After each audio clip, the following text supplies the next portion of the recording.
Okey, Assalamualaikum warahmatullahi wabarakatuh. Untuk pada minggu ni, cikgu akan terangkan tentang tajuk kita pada kali ini adalah tentang keperluan nutrien untuk tumbuhan. Okay, sebelum tu cikgu akan share dulu. Sekejap.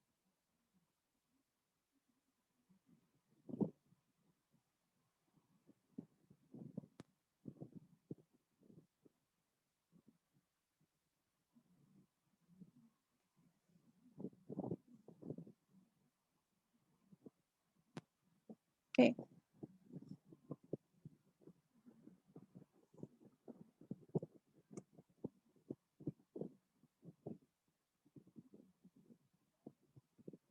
Okay. Pada minggu ni adalah berkaitan tentang keperluan nutrien untuk tumbuhan, iaitu muka surat 68. Okay. Okay, objektif pembelajaran. Pelajar dapat membezakan di antara nutrien makro dan nutrien mikro dengan betul, dan pelajar juga dapat menjelaskan peranan dan kesan kekurangan nitrogen, fosforus, kalium iaitu NPK dengan tepat, dan pelajar juga dapat mengetahui jenis-jenis kaedah menghasilkan baju organik dengan betul. Okey, keperluan nutrien untuk tumbuhan.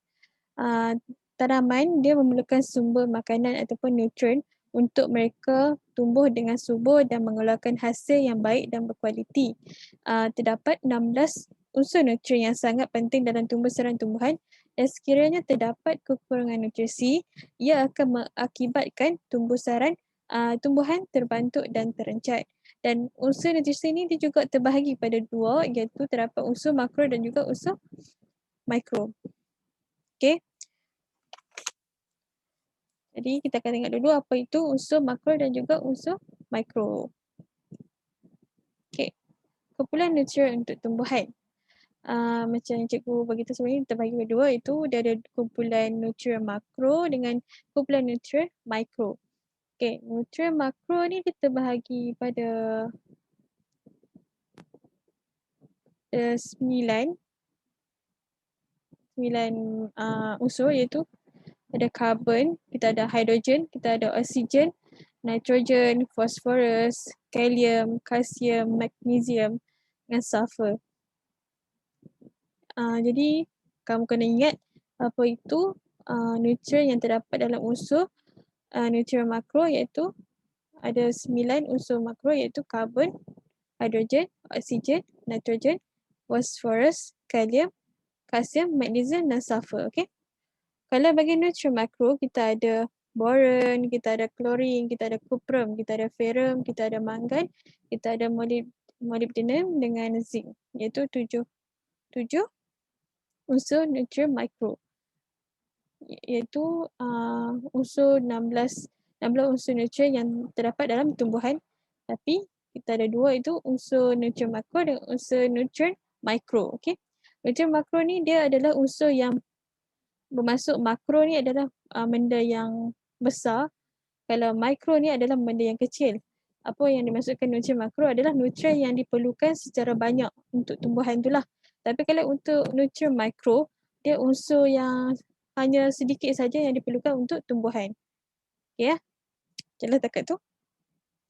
Okay, kita akan pergi kepada slide yang seterusnya. Okay. Yang seterusnya kita akan kena pasti apa itu peranan dan kesan kekurangan unsur nitrogen, fosforus, kalium ataupun NPK. Kenapa kita orang kata fokuskan untuk unsur NPK ni, sebab unsur NPK ni selalunya kebanyakan digunakan dalam baja, dan sebab itulah kita akan kena pasti apakah peranan dia dan kesan kekurangan dia terhadap tumbuhan. Okay? Dan NPK ni juga digunakan untuk dapatkan hasil tanaman yang baik, tapi jika penggunaan NPK ni tidak digunakan dengan betul, dia akan memberikan kesan yang tidak baik kepada tumbuhan. Okey. Kat sini kamu boleh nampak jadual ada 3 unsur yang kita akan bincangkan, iaitu nitrogen, phosphorus dan juga kalium. Kalau peranan nitrogen iaitu komponen utama klorofil, komponen nitrogen, peranan nitrogen adalah merupakan komponen utama klorofil dan dia juga mempercepatkan tumbuhan tanaman dan dia juga menggalakkan pembinaan tisu tumbuhan.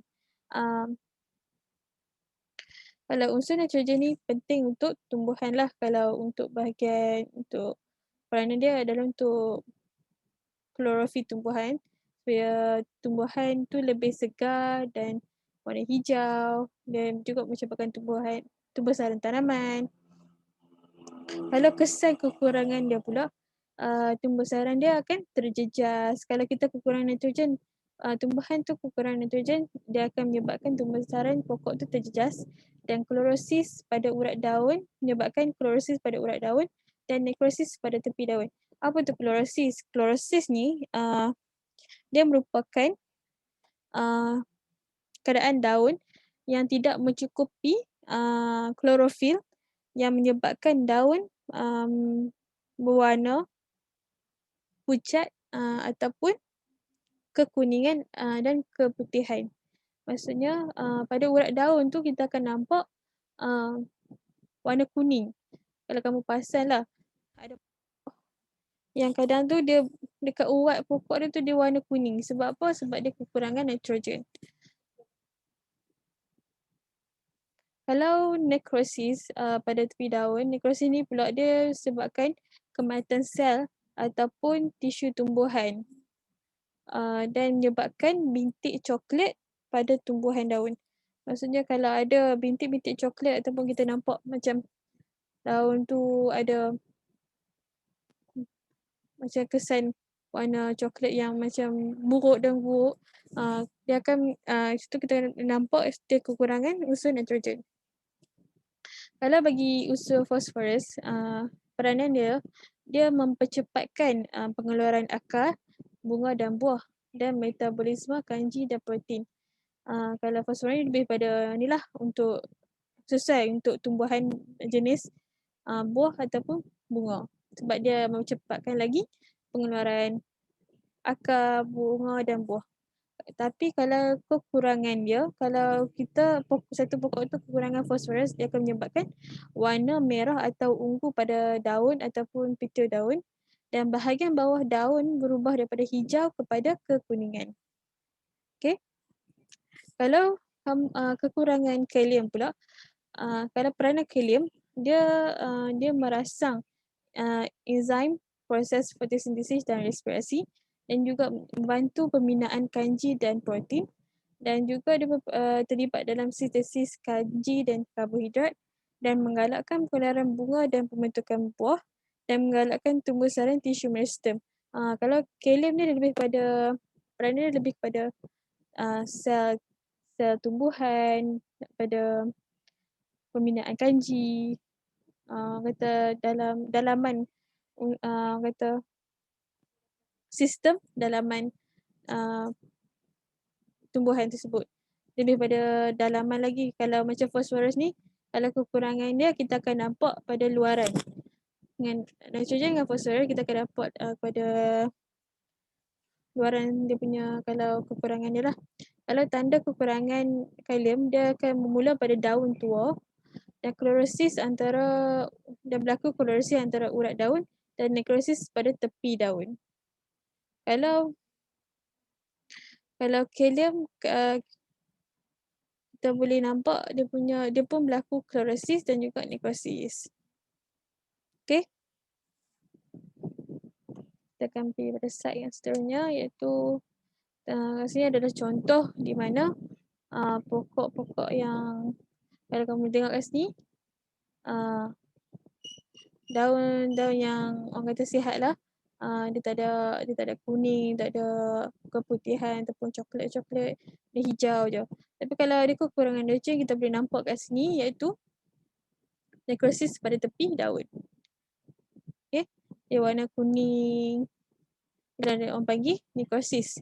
Kalau kekurangan fosforus, dia akan menyebabkan warna merah atau ungu pada daun ataupun pitium daun. Okay.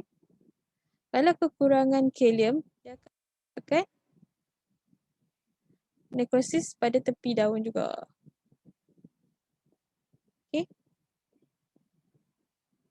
Ini antara contohnya. Kat sini pun ada lagi contoh. Kalau kalsium, daun muda jadi kedil dan cacat kalau kekurangan. Kalau kekurangan nitrogen, daun tua, kuning dan kesut. Daun muda, hijau muda. Kalau kalium, kuning pada ujung dan sisi daun.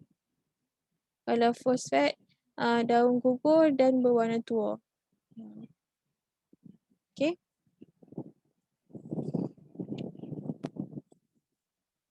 Untuk unsur-unsur NPK ni, kamu sekurang-kurangnya perlu ingat dua peranan dia dengan dua kesan kekurangan dia untuk kamu jawab soalan latihan nanti. Soalan periksa ataupun soalan latihan.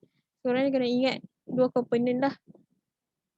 Iaitu dua komponen peranan, dua komponen kesan kekurangan. Okay. Okay. Dah habis untuk kumpulan nutrien untuk bahan, kita akan masuk kepada penghasilan baja organik. Itu muka surat 70. Untuk minggu lepas kita dah masuk sedikit tentang penghasilan baja organik, iaitu kita dah buat eksperimen terlebih dahulu, tapi cikgu belum brief secara ringkas lah tentang penghasilan baja organik. Iaitu penghasilan baja organik ni dia boleh mengurangkan kos dan tidak bergantung pada produk organik yang di pasaran, dan segala sisa tanaman ataupun makanan boleh diguna semula untuk buat baja organik. Dan terdapat 4 kaedah menghasilkan baja organik, iaitu kita ada fermented plant juices iaitu FPJ, fermented fruit juices FFJ, dan fish amino acids iaitu FAA, dan calcium phosphate CAP. Okay. Tapi untuk minggu lepas kita cuma buat dua eksperimen, iaitu FPJ dengan FFJ. Okay, untuk penghasilan baja organik kamu kena ingat ada 4 kaedah, iaitu FPJ, FFJ dan FAA dengan CAP. Okay, setakat ini saja untuk kelas hari ini. Sesi soal jawab kita akan dibuat melalui voice chat, dan apa-apa persoalan kamu boleh tanya dekat voice chat nanti. Okay, setakat itu saja. Terima kasih. Assalamualaikum.